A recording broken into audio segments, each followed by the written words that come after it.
ವಿರುದ್ಧ ಮೂಡಾ ಪ್ರಕರಣಕ್ಕೆ ಸಂಬಂಧಪಟ್ಟಂತೆ ಸಿಎಂ ಮೇಲ್ಮನವಿ ಅರ್ಜಿ ವಿಚಾರಣೆಗೆ ಬರ್ತಾ ಇದೆ. ಸಿದ್ದರಾಮಯ್ಯ ವಿರುದ್ಧದ ಮೂಡಾ ಪ್ರಕರಣಕ್ಕೆ ಸಂಬಂಧಪಟ್ಟಂತೆ ಇವತ್ತು ಹೈಕೋರ್ಟ್ನ ಡಿವಿಷನಲ್ ಬೆಂಚ್ನಲ್ಲಿ ವಿಚಾರಣೆಯನ್ನ ಕೈಗೆತ್ತಿಕೊಳ್ಳಲಾಗುತ್ತೆ ಅನ್ನೋ ನಿರೀಕ್ಷೆ ಇತ್ತು. ಅದರಂತೆ ಆ ಅರ್ಜಿಯ ವಿಚಾರಣೆ ಬಂದಿದೆ. A4 ದೇವರಾಜು ಪರ ವಕೀಲ ದುಷ್ಯಂತ್ ಅವರು ವಾದವನ್ನ ಮಂಡಿಸ್ತಾ ಇದ್ದಾರೆ. ದೇವರಾಜು ವಿರುದ್ಧ ಯಾವುದೇ ಆರೋಪಗಳು ಇಲ್ಲ, ದೇವರಾಜುಗೆ ಕಾನೂನಿನ ರಕ್ಷಣೆಯನ್ನ ಕೊಡಬೇಕು ಅನ್ನೋದು ಅವರ ವಾದ. ಆರಂಭಿಕ ಹಂತದಲ್ಲಿ ಕೇಳಿಬರ್ತಾ ಇರುವಂತಹ ವಾದದ ಭಾಗ ಆಗ್ತಾ ಇದೆ.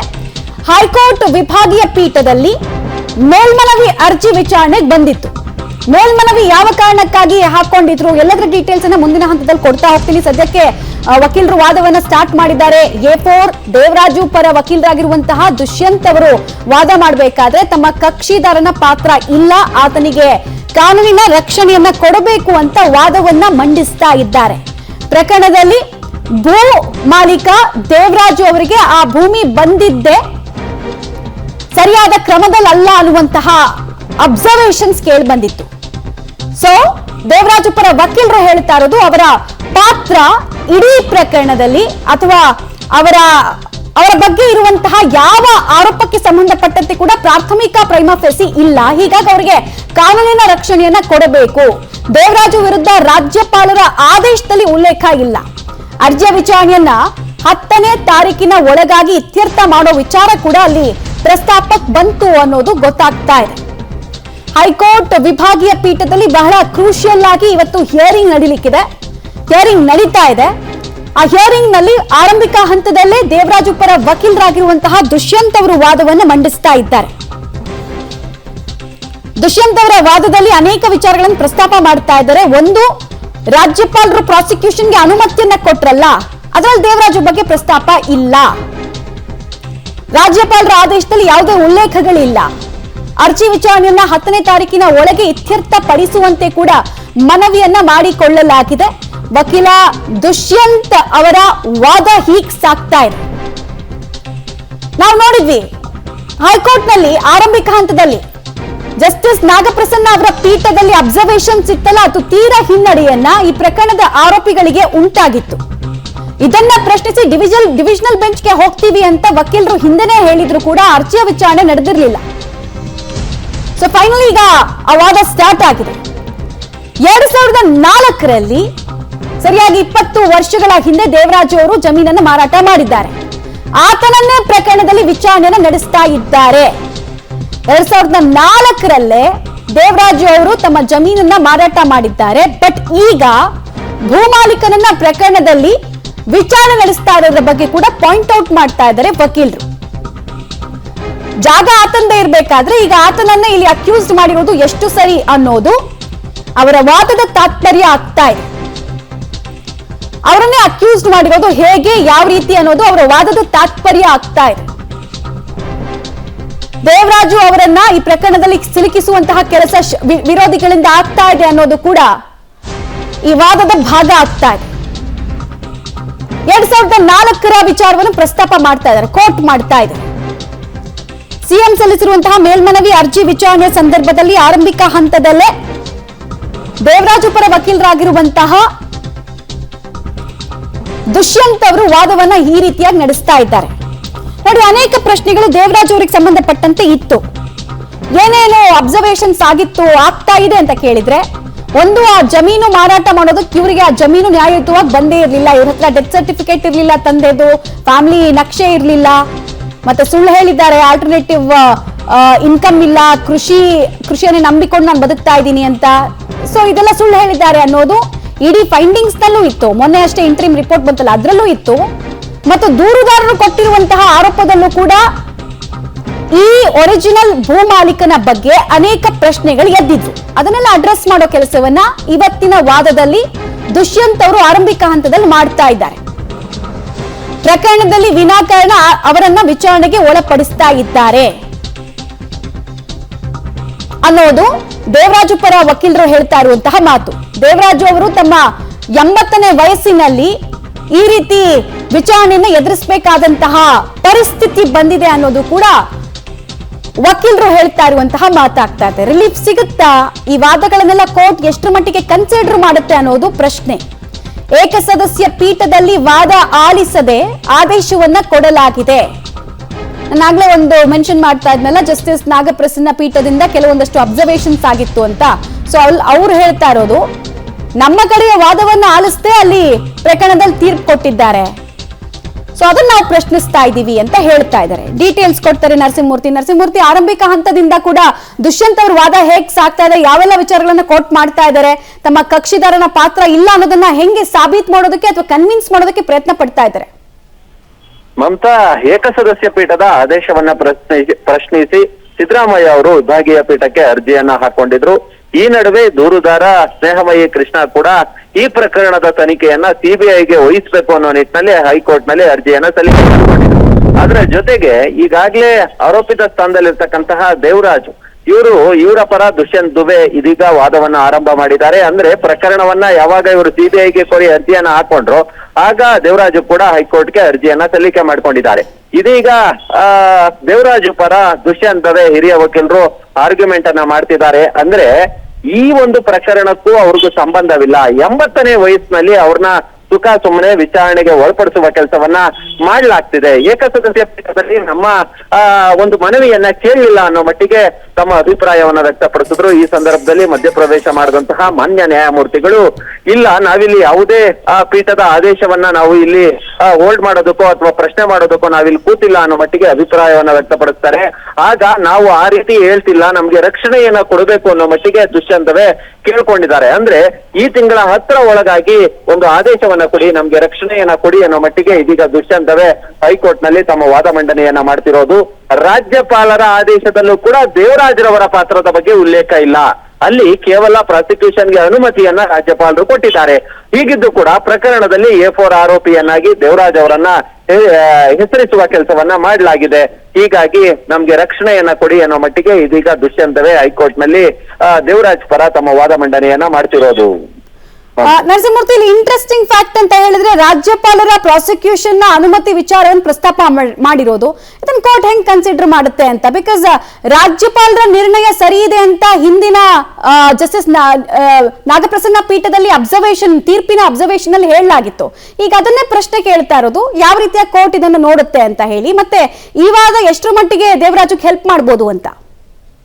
ಮಮತಾ, ಈ ಹಿಂದೆ ಏಕಸದಸ್ಯ ಪೀಠ ಜಸ್ಟಿಸ್ ನಾಗಪ್ರಸನ್ನ ಅವರ ಬೆಂಚ್ನಲ್ಲಿ ರಾಜ್ಯಪಾಲರು ಕೊಟ್ಟಂತಹ ಆದೇಶ ಏನಿತ್ತು, ಪ್ರಾಸಿಕ್ಯೂಷನ್ಗೆ ಅನುಮತಿ ಏನಿತ್ತು, ಅದನ್ನ ಎತ್ತಿ ಹಿಡಿದಿತ್ತು. ತನಿಖೆಯನ್ನ ನಡೆಸಬೇಕು ಅನ್ನೋ ನಿಟ್ಟಿನಲ್ಲಿ ಕೋರ್ಟ್ ಅಭಿಪ್ರಾಯವನ್ನ ಪಟ್ಟಿತ್ತು. ಮತ್ತೆ ಸಿಎಂ ಸಲ್ಲಿಸಿದಂತಹ ರಿಟ್ ಅರ್ಜಿಯನ್ನ ವಜಾಗೊಳಿಸಿತ್ತು. ಇದೀಗ ಸಿಎಂ ಆ ಒಂದು ಏಕಸದಸ್ಯ ಪೀಠದ ಆದೇಶವನ್ನ ಪ್ರಶ್ನಿಸಿ ವಿಭಾಗೀಯ ಪೀಠಕ್ಕೆ ಅರ್ಜಿಯನ್ನ ಹಾಕೊಂಡಿದ್ದಾರೆ. ಇದೀಗ ವಿಭಾಗೀಯ ಪೀಠದಲ್ಲಿ ಅರ್ಜಿಯ ವಿಚಾರಣೆ ಆರಂಭವಾಗಿದೆ.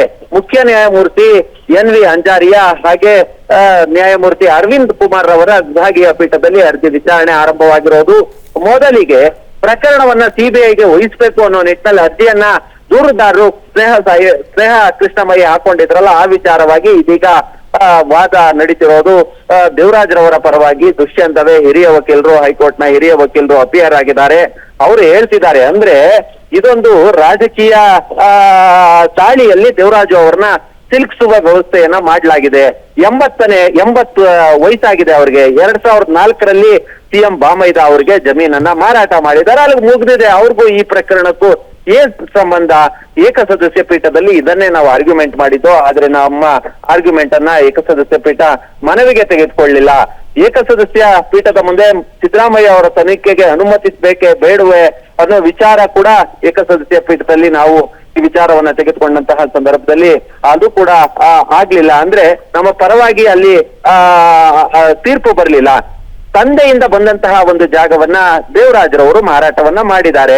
ಹೀಗಾಗಿ ಡಿನೋಟಿಫೈಗೆ ಸಹಜವಾಗಿ ಮಾರಾಟ ಮಾಡುವಂತಹ ಸಂದರ್ಭದಲ್ಲಿ ಡಿನೋಟಿಫಿಕೇಶನ್ಗೆ ಮನವಿಯನ್ನ ಮಾಡಿದ್ದಾರೆ. ಈ ರೀತಿ ಹಲವರ ಭೂಮಿ ಡಿನೋಟಿಫಿಕೇಶನ್ ಆಗಿದೆ. 2004ರಲ್ಲಿ ಮಾರಾಟವನ್ನ ಕೂಡ ಮಾಡಿಬಿಟ್ಟಿದ್ದಾರೆ. ಆದ್ರೆ 2004 ಆಯ್ತು, ಇದೀಗ 2024, ಬರೋಬ್ಬರಿ 20 ವರ್ಷಗಳ ಬಳಿಕ ಎಲ್ಲ ಒಂದ್ ಕಡೆ ಇದೀಗ A4 ಆರೋಪಿಯನ್ನಾಗಿ ಮಾಡಿದ್ದಾರೆ.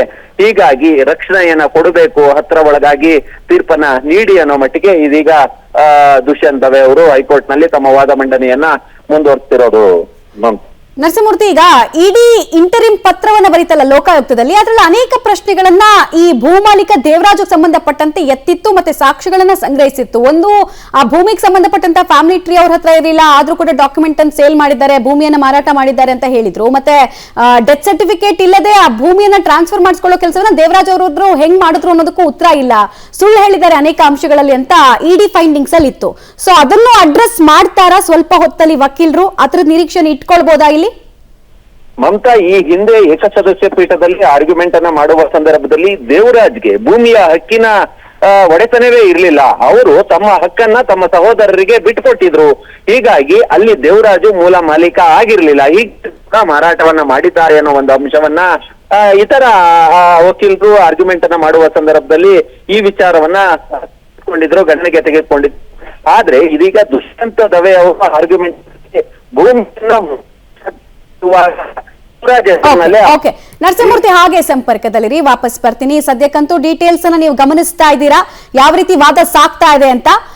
ಕಾನೂನು ಬದ್ಧವಾಗಿ ಜಮೀನನ್ನ ಮಾರಾಟ ಮಾಡಲಾಗಿದೆ ಅನ್ನೋದು ವಕೀಲರ ವಾದ ಸಾಕ್ತಾ ಇರೋ ರೀತಿ. ಹೀಗಾಗಿ ಡಿನೋಟಿಫಿಕೇಶನ್ಗೆ ಅರ್ಜಿಯನ್ನ ಹಾಕಲಾಗಿತ್ತು.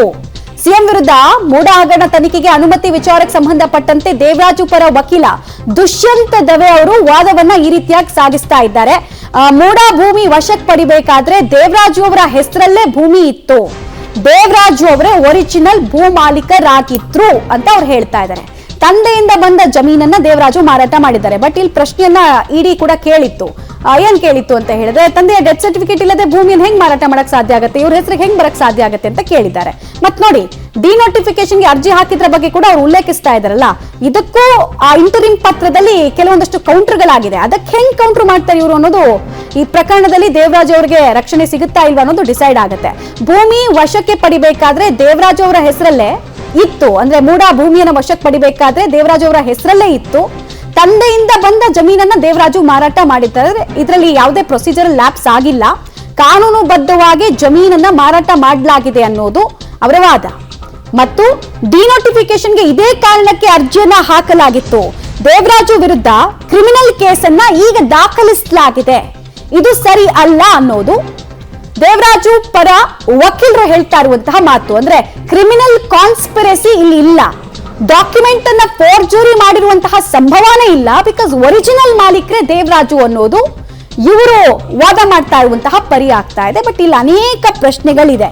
ಫ್ಯಾಮಿಲಿ ಟ್ರೀ ಬಗ್ಗೆ ಪ್ರಶ್ನೆ ಇದೆ, ಆಮೇಲೆ ಆ ನೀಲನಕ್ಷೆ ಬಗ್ಗೆ ಪ್ರಶ್ನೆ ಇದೆ. ಅದಕ್ಕೆಲ್ಲ ಡಾಕ್ಯುಮೆಂಟ್ ಅನ್ನ ಏನಾದ್ರೂ ಸಬ್ಮಿಟ್ ಮಾಡ್ತಾರ ಕೋರ್ಟ್ಗೆ ಅನ್ನೋದನ್ನ ನೋಡ್ಬೇಕು. ಮತ್ತೆ ಅದರ ಅಥೆಂಟಿಸಿಟಿಯನ್ನ ಕೂಡ ಕೋರ್ಟ್ ಚೆಕ್ ಮಾಡುತ್ತೆ ಈ ಸಂದರ್ಭದಲ್ಲಿ. ಯಾಕಂದ್ರೆ ತೀರಾ ಮೊನ್ನೆ ಅಷ್ಟೇ 13 ಪುಟಗಳ ಇಂಟರಿಂ ಪತ್ರ ಬಂದಿದೆ.